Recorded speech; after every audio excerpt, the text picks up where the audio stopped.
अस्सलाम वालेकुम। हमारा आज का टॉपिक है एक्सरसाइज 12.3। ये थॉमस कैलकुलस का चैप्टर 12 है, उसकी थर्ड एक्सरसाइज है और टॉपिक है डॉट प्रोडक्ट। बहुत आसान टॉपिक है, ये ऑलरेडी इंटर क्लासेस में और लेवल्स में आप लोगों ने पढ़ा हुआ है। ठीक है। इससे पहले कि मैं इसको पढ़ूँ, पहले हम ये ना आगे चल के ये डॉट प्रोडक्ट। ठीक है। अगर आपके पास एक वेक्टर v इस फॉर्म में गिवन है, एक वेक्टर u इस फॉर्म में गिवन है, और आपने इसका dot product u dot v मालूम करना है, तो इसे कैसे होगा? आप क्या करेंगे, आई कंपोनेंट को आई से मल्टीप्लाई कर देंगे, जे कंपोनेंट को जे से, और के वाली वैल्यूज़ को के से, और उसको ऐड कर देंगे, तो हमारे पास आ जाएगा इसका डॉट प्रोडक्ट। इसको डॉट प्रोडक्ट इसलिए कहते हैं, इसका जब हम वैल्यू फाइंड आउट करते हैं तो हमारे पास वेक्टर कोई नहीं रहता, आई जे के इसमें ख़त्म हो जाते हैं। तो क्योंकि एक कॉन्स्टेंट वैल्यू बन जाती है, इसलिए उसको कहते हैं कि ये हमारे पास एक स्केलर प्रोडक्ट है। अच्छा, इसी से ना ये एंगल मालूम करते होते हैं। तो एंगल मालूम करने का फॉर्मूला ये है।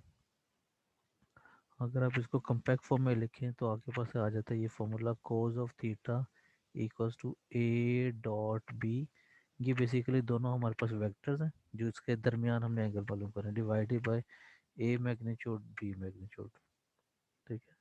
तो वो जो ए और बी के कंपोनेंट्स हैं, A1 A2 A3 B1 B2 B3, उनका आपस में डॉट प्रोडक्ट ले लेंगे और उनकी मैग्नीट्यूड से डिवाइड कर देंगे, और कोस थीटा को राइट साइड पे लाके आप शिफ्ट करेंगे तो वो उधर आके कोस इनवर्स हो जाएगा इस तरीके से। तो ये ऊपर वाली वैल्यू जो है ये डॉट प्रोडक्ट वाली है। ठीक है। और नीचे उन दोनों के अलग अलग मैग्नीट्यूड से डिवाइड कर दिए।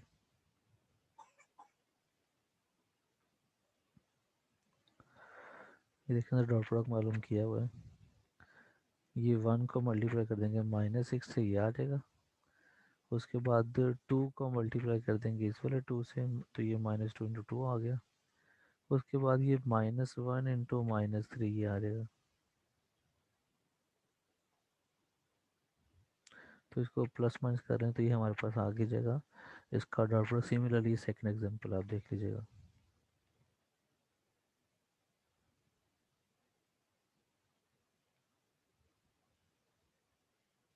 ये देखें, वही थीटा की वैल्यू जो मैं आपको बता रहा था। ठीक है, इस तरीके से भी आप निकाल सकते हैं। अच्छा, समटाइम्स ऐसा होता है हमें जो है ना वो लाइक वो वेक्टर गिवन है, आई जे के फॉर्म में नहीं गिवन, बल्कि उनका ना मैग्नीट्यूड गिवन और थीटा गिवन है, तो आप यू उसके लिए डॉट प्रोडक्ट के लिए ये वाला फॉर्मूला यूज़ करेंगे। ठीक है। When you are given magnitude of both vectors and the angle between them, theta आपको गिवन है, यू की मैग्नीट्यूड गिवन है, और जो वी है उसकी भी मैग्नीट्यूड गिवन है। देन आपके पास जो फर्स्ट फॉर्मूला है डॉट प्रोडक्ट का, A1 B1 plus A2 B2 plus A3 B3, तो वो ये वाला फॉर्मूला यूज़ नहीं हो सकता। उसके लिए आप फिर ये वाला फॉर्मूला यूज़ करते हो, you mode we mode into cos of theta. अच्छा, तो यहाँ पे देखिए यू और वी दो वेक्टर्स, उनके दरमियान एंगल फाइंड आउट कर रहे हैं, तो सबसे पहले देखें ये यू डॉट वी निकाला गया। ये यू डॉट वी के बाद ये यू की लेदर मैग्नीट्यूड, वी की लेदर मैग्नीट्यूड। बाकी क्या किया है कि आपने इसमें करना था एंगल, तो इस वाले फॉर्मूले में या तो वैल्यूज लगा लें और इसी में वैल्यूज लगाएं, ये देखें। ठीक है। तो इस तरीके से हमारे पास इसका एंगल आ गया। अच्छा जी, अब आगे चलते हैं ज़रा। इसमें देखिए ए बी सी गिवन है, तो पहले हमने सी ए सी बी, हमने वेक्टर ये जो बना है ना इस पे कैलकुलेट करना सी के ऊपर, तो हमने ये वाला वेक्टर सी ए और ये जो दूसरा वेक्टर सी बी है, ये दोनों हमने वेक्टर्स मालूम कर लिए, ये वाले, ये वाला और ये वाला। ठीक है जी। अच्छा, इससे क्या होगा कि जब आपने ये वेक्टर्स मालूम कर लिए इस फॉर्म में, ठीक है, तो आपने क्या किया, इन दोनों का डॉट प्रोडक्ट ले लिया, ये डॉट प्रोडक्ट आ गया। दोनों की मैग्नीट्यूड अलहदा अलहदा मालूम कर ली, और आपने इस फॉर्मूले में वैल्यूज लगा दी। ये फॉर्मूला वही है, सिर्फ इसमें सिंबल्स जो है वो ए बी ए सी इस टाइप के आ गए, थोड़ा सा कॉम्प्लिकेट लग रहा था, पर ये पिछली एक्सरसाइज में जो पढ़ा था ये वही फॉर्मूला है। अभी जो पीछे एग्जाम्पल पढ़े थे, आसान सा ही है। बच्चे भी अच्छे से जैसे वो ड्राइंग में लग जाते होते हैं इसको करने के लिए। अच्छा जी, आगे चलते हैं। Orthogonal vectors. ऑर्थोगोनल का लाइक ये बेसिकली परपेंडिकुलर से रिलेटेड, ऑर्थोगोनल आ जाए या नॉर्मल आ जाए, ये परपेंडिकुलर का कह रहे होते हैं। तो vector u and v are orthogonal मतलब perpendicular if their dot product is zero. ठीक है, ये बहुत इंपॉर्टेंट है, अक्सर सवालों में ये कंडीशन इस्तेमाल होती है। To determine two vectors are orthogonal, ये हमें चेक करना है कि ये वेक्टर जो ऑर्थोगोनल है या नहीं। तो हमने क्या किया, यू और वी का ना ले लिया हमने ये क्रॉस प्रोडक्ट और वो ज़ीरो नहीं आया। इट मीन्स के दीज वेक्टर, सॉरी ये ज़ीरो आ गया, it means these vectors are orthogonal, these vectors are perpendicular, if two vectors are perpendicular their dot product is zero. ये वो वाली लॉजिक यूज होगी। अच्छा, इसी तरीके से नीचे दो वेक्टर्स आपको गिवन है, आपने उनका भी डॉट प्रोडक्ट फाइंड आउट किया तो वो भी ज़ीरो आ गया। सो वो भी आपस में परपेंडिकुलर है। और ज़ीरो एक ऐसा वेक्टर है which is orthogonal to every vector, because whenever you take a dot product with zero of any vector, result will be zero. It seems to be like zero is perpendicular to that vector. ठीक है, तो zero सबके साथ ही perpendicular होता है, इसलिए zero is orthogonal to every vector U. अच्छा जी, ये नीचे कुछ इनकी प्रॉपर्टीज़ हैं जो ऑलरेडी आपने डिस्कस की हुई हैं। ठीक है, तो इसमें ऐसी कोई नई बात तो कोई नहीं है, हम टाइम वेस्ट कोई नहीं करते, आगे चलते हैं। ये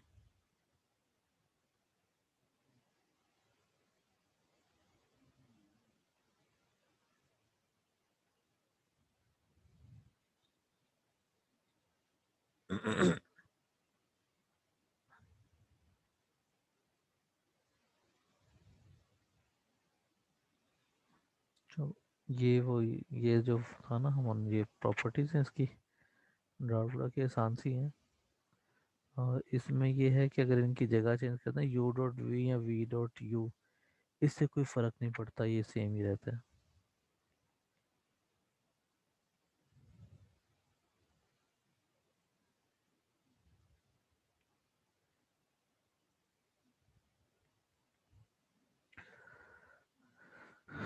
अच्छा जी, ये जो प्रोजेक्शन का जिक्र है, जैसे कि यहाँ पे देखें, ये जो वेक्टर है, अगर इसके यहाँ से हम रोशनी इसके ऊपर डालें तो ये नीचे इसका जो साया बन जाएगा वो इसकी प्रोजेक्शन होगी। अच्छा, ये प्रोजेक्शन होगी यू की along this vector P R. तो जैसे यहाँ पे देखें, projection of U along V, तो जो बेस में लिखा हुआ है अलॉन्ग वी है, तो जिसकी अलॉन्ग होती है उसी से हम डिवाइड कर देते होते हैं, ये देखो जरा। तो u dot v divided by v magnitude.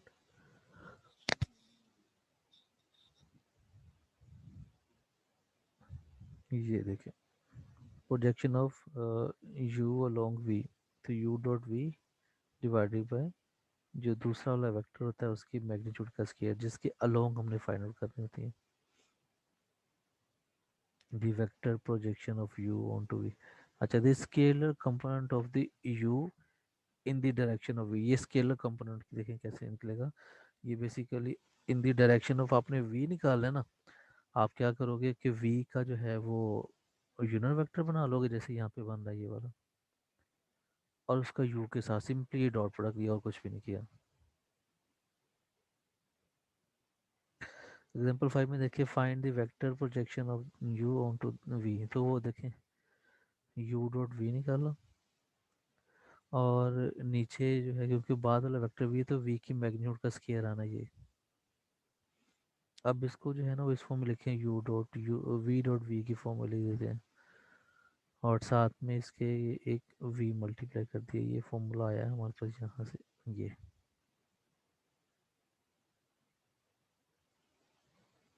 ठीक है जी, ये हमारे पास आ गया।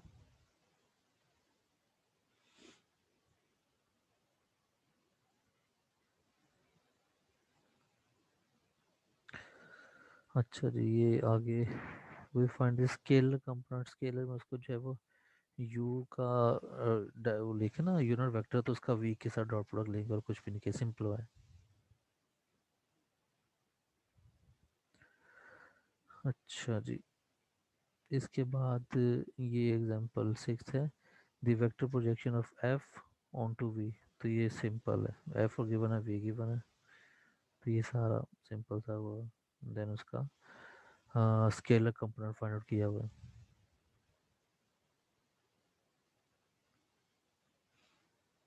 अच्छा अच्छा, ये इसको प्रूफ करना है कि ये ऑर्थोगोनल, ऑर्थोगोनल मतलब they are perpendicular to each other. तो वो क्या करेंगे, इसका ये जो वेक्टर है इसको इस प्रोडक्ट, ये इसके साथ इसका ना डॉट प्रोडक्ट लेंगे। ये डॉट प्रोडक्ट लिया हुआ। अब जब डॉट प्रोडक्ट लेंगे तो यहाँ से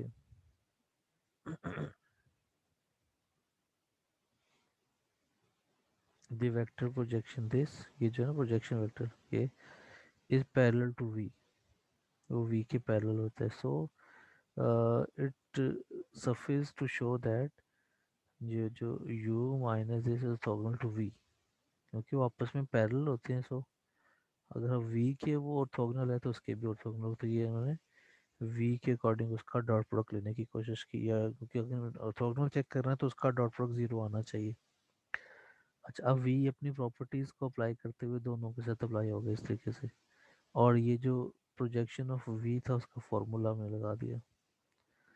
अच्छा, यहाँ से आगे सिंप्लीफिकेशन या वो खुद ब खुद वो कैंसिल होकर 0 आ जाएगा।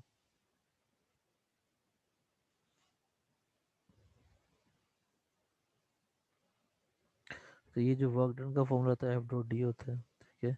The work done by a constant force F acting through a displacement D, तो ये एफ डॉट डी आ जाएगा।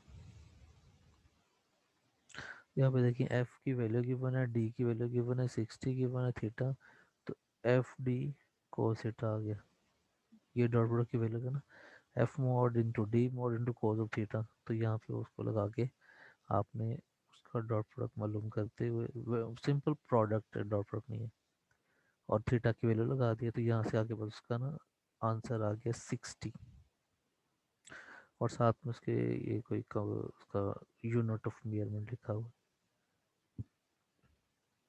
ठीक है जी, ये कुछ इंपॉर्टेंट चीज़ें थी जो डॉट प्रोडक्ट से रिलेटेड थे, और ये सारी ऐसी चीज़ें डिस्कस होंगी इधर एक्सरसाइज 12.3 में। बहुत आसान सी है।